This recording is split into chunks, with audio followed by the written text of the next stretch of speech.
আজকে আমরা দেখব ভ্যানিশিং পয়েন্ট নিয়ে এবং ভ্যানিশিং পয়েন্ট কীভাবে কাজ করে এবং এখানে একটি বিলবোর্ড রয়েছে। এই বিলবোর্ডের উপরে আমরা ঠিক আমাদের পাশে আরেকটি ছবি রয়েছে, সেই ছবিটিকে আমরা এই বিলবোর্ডে স্থানান্তর করব। তো এই কাজটি করবো আমরা মূলত ভ্যানিশিং পয়েন্টের সাহায্যে।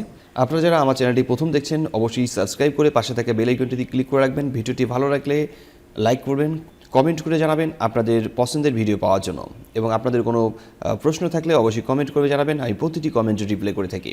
তো শুরু করছি আজকে টিউটোরিয়ালটি। প্রথমে এই জায়গায় আমরা যদি কোনো ছবিকে বসাতে চাই, যেমন আমরা এই ছবিটিকে আমাদের মূলত এই বিলবোর্ডে বসাতে হবে, সেজন্য আমরা প্রথমেই ফিল্টারে ক্লিক করব। ফিল্টারে ক্লিক করার পর এখান থেকে ভ্যানিশিং পয়েন্ট নামে একটি অপশন আছে, এই ভ্যানিশিং পয়েন্ট লেখাতে ক্লিক করবেন এবং এর শর্টকাট হচ্ছে অল্টার কন্ট্রোল ভি।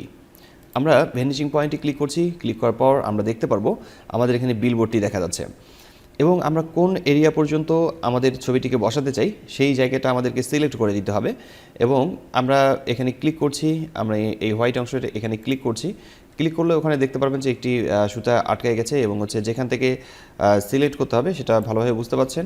তো নিচের দিক থেকে আমি এই জায়গাগুলোকে সিলেক্ট করছি এবং এখানকার সিলেকশনটা পুরোটি রেক্ট্যাঙ্গেলই হবে, এটা 4 কোণা থাকবে। তো সিলেকশনটা কমপ্লিট হয়ে যাওয়ার পর আমরা উপরের দিক থেকে এখান থেকে আমরা ওকে লেখাতে ক্লিক করব।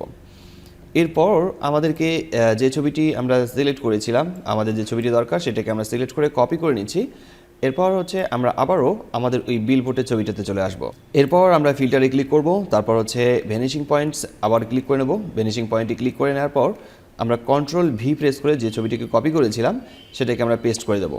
তো ছবিটির রেজুলেশন অনেক বড়, ছবিটি অনেক বড় সাইজের ছিল, যার কারণে এটা এরকম দেখাচ্ছে। আমি একটু স্ক্রিনটাকে ছোট করে নিচ্ছি, কন্ট্রোল টি দিয়ে আমি এটাকে সিলেক্ট করে নেব এবং ছবিটিকে আমি এখান থেকে ছোট করে নিচ্ছি।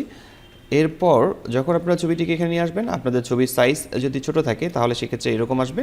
তো এখন আমরা এই জায়গায় ছবিটিকে যখন ড্র্যাগ করে নিয়ে আসবো, ছবিটি সব দিক থেকে ঠিকভাবে অ্যাডজাস্টমেন্ট করে নিতে হবে।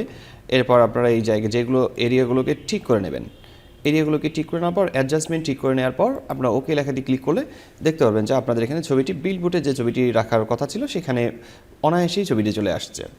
তো এই কাজটি আমরা পুরোটা করেছি মূলত ফিল্টারে ক্লিক করার পর ভ্যানিশিং পয়েন্ট থেকে।